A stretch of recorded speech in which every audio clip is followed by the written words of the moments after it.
Welcome to the intersection of technology, cybersecurity, and society.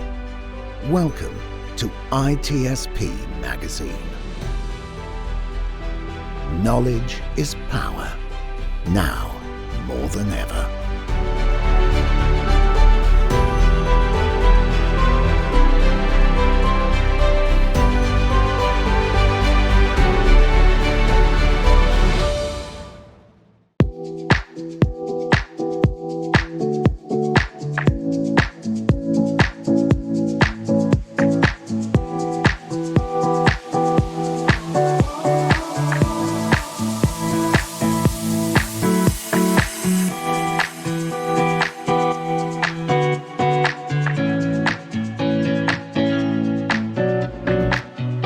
Hey everyone, welcome to our cybersecurity podcast. We're so excited for our host, an exceptional guest, Dr. Nikki Robinson. She is an experienced security architecture. She also is a dedicated scholar, which we'll be talking about. Dr. Robbins brings a unique perspective to the show in the field of cybersecurity, emerging technology, also with an expertise in deep insights into the human factor in psychology, which we'll be talking about as well. Also, she has an distinguished background in statistical data analytics, Windows Server management, team leadership, penetration testing, and risk management, and is supplemented by her Erica, second Doctorate of Science in Cybersecurity. Doctor squared. I just stopped at my master's. So that's amazing, which we'll be talking to her on why she wanted to do too. Beyond this professional role, Dr. Robbins shares her expertise as an Institute for Critical Infrastructure Technology IT fellow, an adjunct professor, and a co-host of a cybersecurity podcast. We are truly privileged to have her on the show today. So without further ado, Erica, you ready? Let's get her on the show. Dr. Nikki!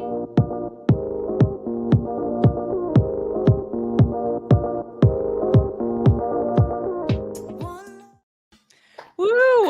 Welcome, Nikki. Welcome, Dr. Nikki Robinson, to the show. We're so thrilled to have you. We got 3 cyber chicks on today. Amazing. Thank you for having me. It's going to be awesome. So going forward, what do you want us to call you? Dr. Nikki, Dr. Robinson, Nikki? Let's go. Dr. Nikki. Nikki's great. I like Dr. Nikki. We're doing that's great too. Guests agree with us. So welcome, Dr. Nikki. So we're thrilled. But before we jump in, I have a couple of questions for you. So I want to first, it's a 2-part question. Okay. First one, why did you get 2 PhDs? And then the second part of that question is, can you share a little bit about the 2 PhDs and if they do intersect and how you've been able to leverage them within your cybersecurity career? Yeah, absolutely. Well, I usually start with, I'm a little crazy, right? Like I I think that's why I got 2. No, I very genuinely love writing. Like it's something I've always really enjoyed. And especially when I came into cyber and moving from IT into cybersecurity. So getting the first DSC in cybersecurity, that for me was like solidifying everything I wanted to do in security, which was studying vulnerability chaining and scoring and really like diving deep into vulnerabilities. And so I really was like, wow, I can dive deep technically, but in a researcher role. And so getting to sort of blend those 2 together was amazing.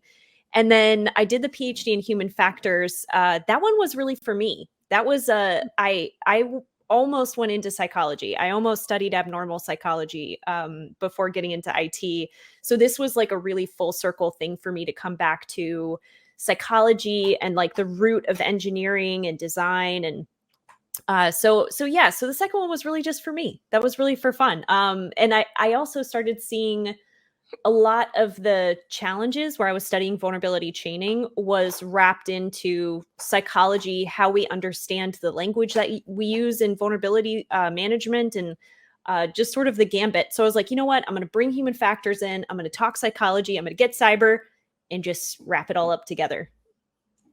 I love it. And in those 2 that you have, being that one is human factor and one is cybersecurity, have you noticed that you leverage either both of them more within the space or maybe one more than another within your current job?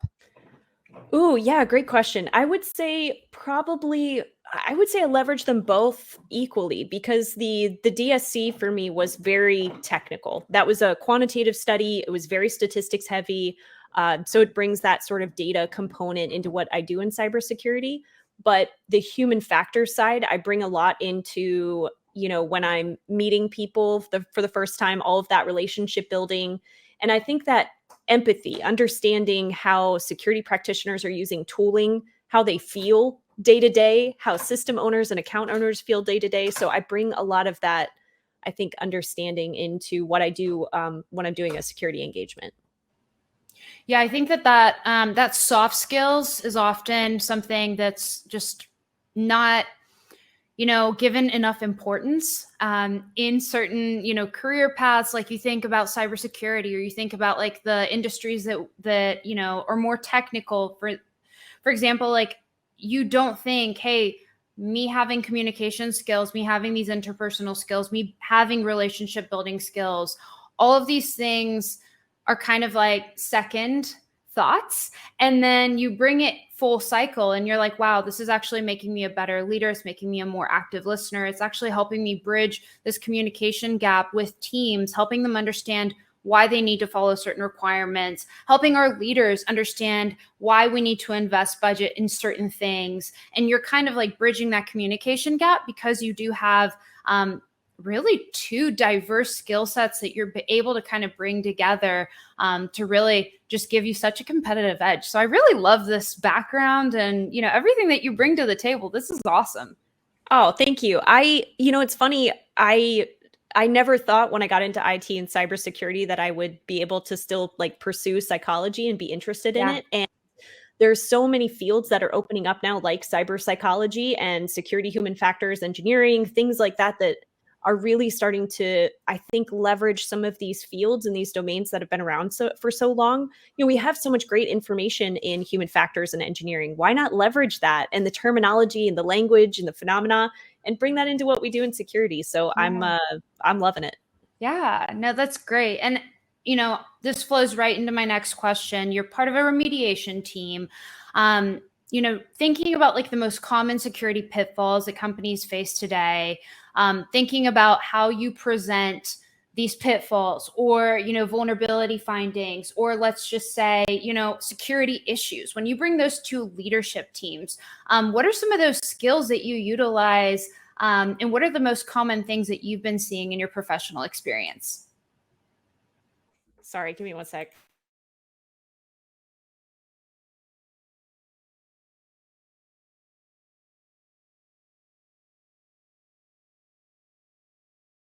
So sorry about that. So for leveraging a lot of the work that I did with vulnerability chaining and vulnerability management, it's interesting. I see a lot of the same challenges with the way we look at vulnerabilities as single entities. And that was really what sparked my interest in like studying vulnerability management and vulnerability chaining, and then bringing that into human factors.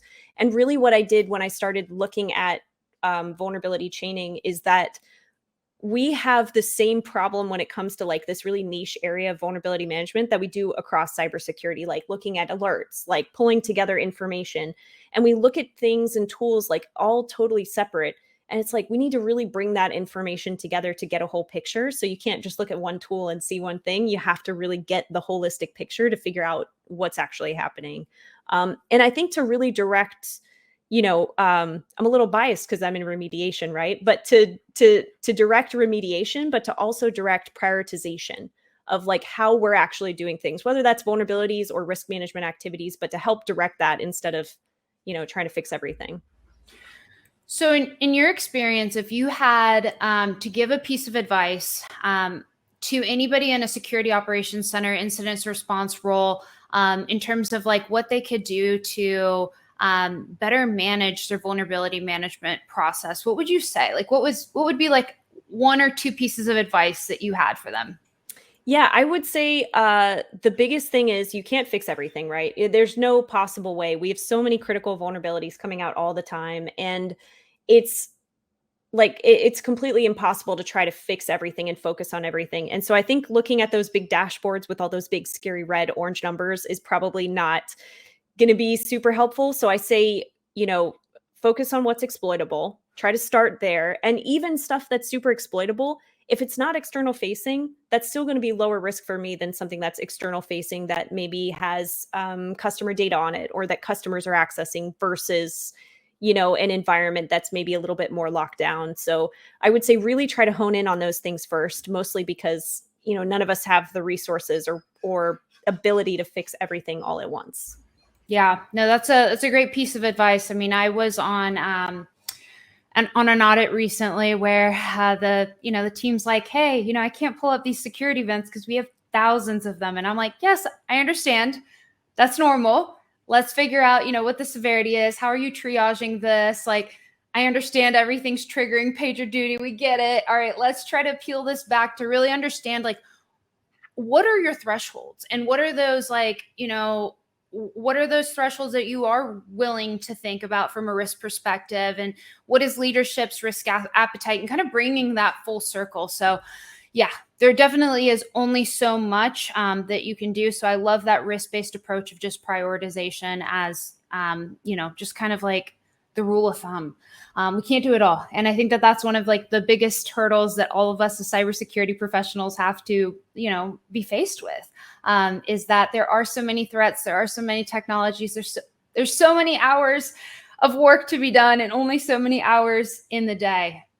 So I want to add to that really quick before we change and go to the next question, is talking about the risk, like organizations and them understanding the risk profile, like understanding what their risk appetite is on top of everything. Like it's so many organizations, because Eric and I work in the similar client services, and it's like every client you work with, so many of them have no idea what their risk profile is, and they have no idea what is actually important or not important within their space, or even know what their high value assets are. It's very, very concerning. Yeah. And back to something you said, Dr. Nikki, is that security is everybody's responsibility, but the challenge is really, how do we get leadership to get everybody to see security as everybody's responsibility? Yeah, I think that's the hardest thing, right? Is that, I joke a lot with my, fellow security practitioners, but if we're getting everybody to be concerned with security and be involved, then I shouldn't really have a job. I'm okay with that. I'm good with that. I will change careers. I'll figure something out, right? But I think that the biggest thing that we can do as, security practitioners or architects, engineers, wherever we're at in the security program, I think the biggest thing we can do is help people help themselves and understand how to help themselves. It's like, hey, when I come in and I'm talking to you about security, I don't need you to understand vulnerabilities in depth, but what I can do is help you to figure out what you're looking at and where to focus. That's my job, is to help you so I can come in, help you figure out what you're looking at, and then I can leave and let you do your thing. Because one of the other biggest things about security is the way we work with people, right? We're talking about sort of some of those soft skills, but I think that's the other way you can get people to invest in security or to have them listen, right? Is we have to listen to. What are you doing? What are you working on? What are your deadlines? What are your timelines? What challenges are you facing technically? What are your non-functional, functional requirements? All those pieces, so that we can, one, speak their language, help them understand that we understand their problems, and that we can come up with some solution for them that's not, hey, did you check these 300 boxes on this report? You did? Great job, right? It's more like, okay, we understand you've got this problem. Can we do compensating controls?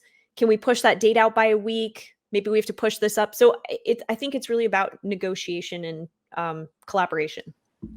I love that you said that, because I do feel like a lot of security's role is to be that negotiator and to be that, hey, let's kind of meet in the middle. So I need to see this, this, and this. Let me help you understand why.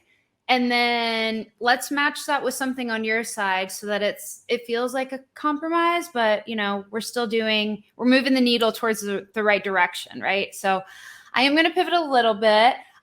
You have some experience doing some pen testing, just based on like the most surprising vulnerabilities that you've discovered.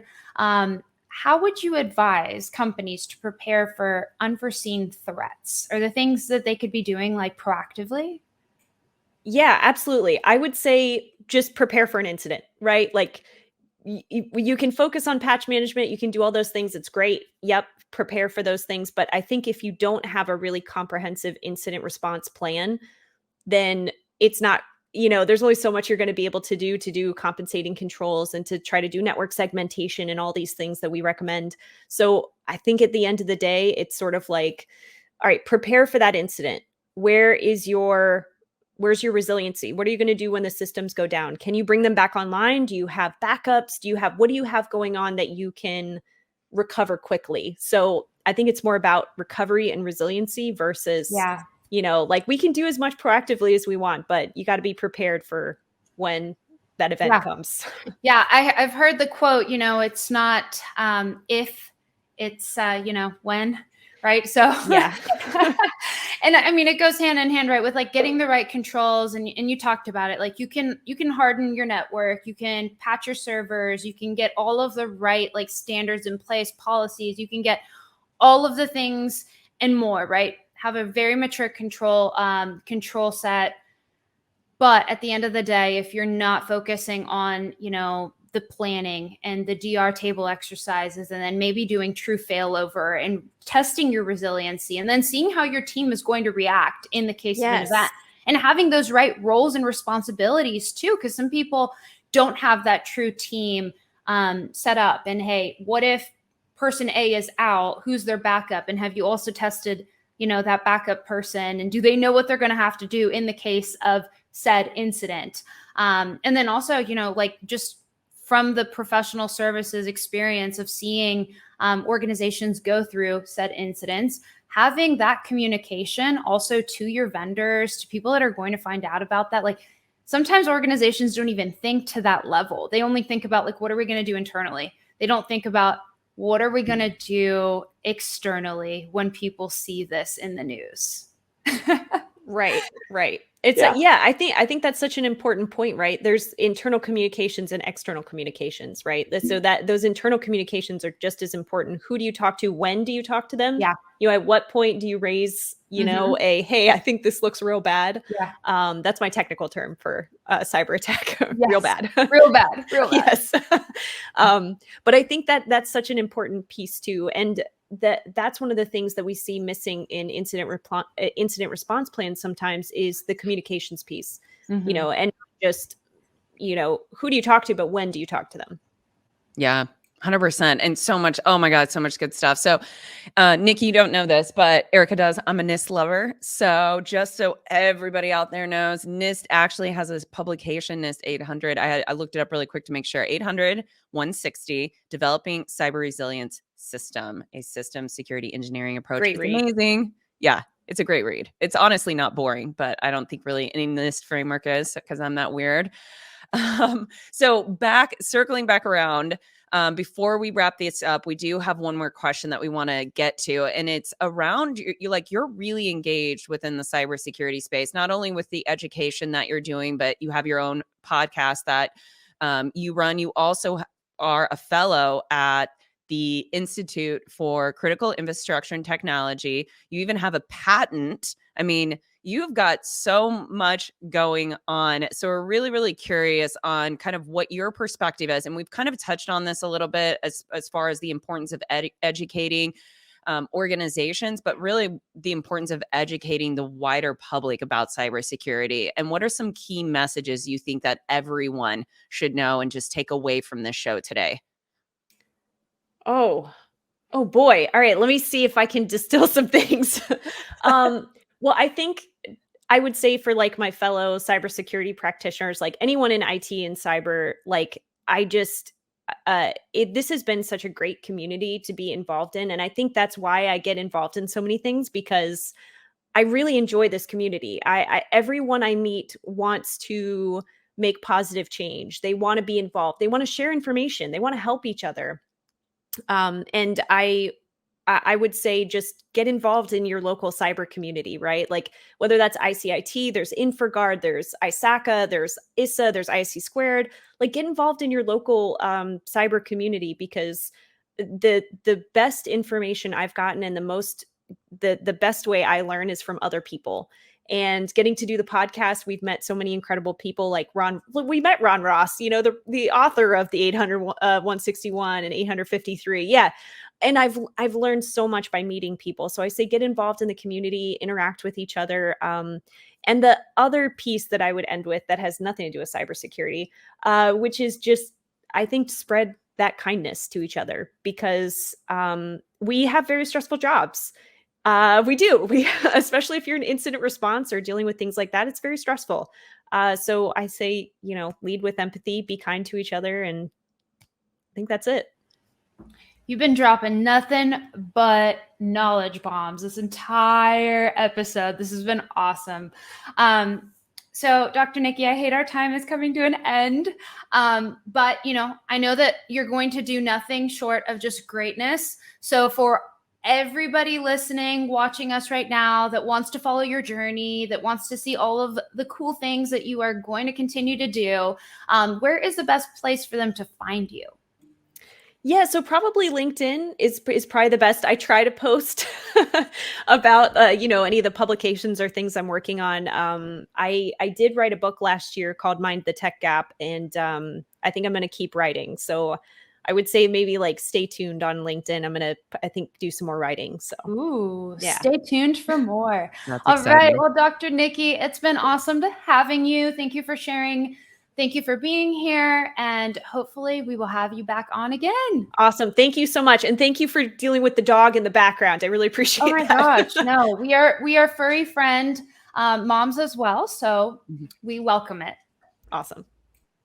Do you want to do the wrap at the end, Erica? Yeah. To ask people to subscribe? Yeah. All right. And for all of our listeners and viewers, make sure that you like, subscribe, and we'll catch you on the next one. Bye.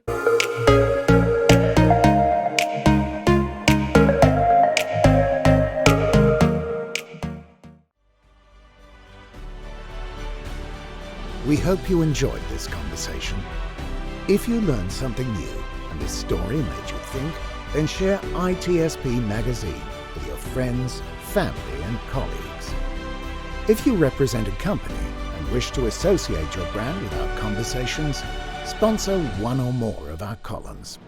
We hope you will come back for more stories and follow us on our journey. You can always find us at the intersection of technology, cybersecurity, and society.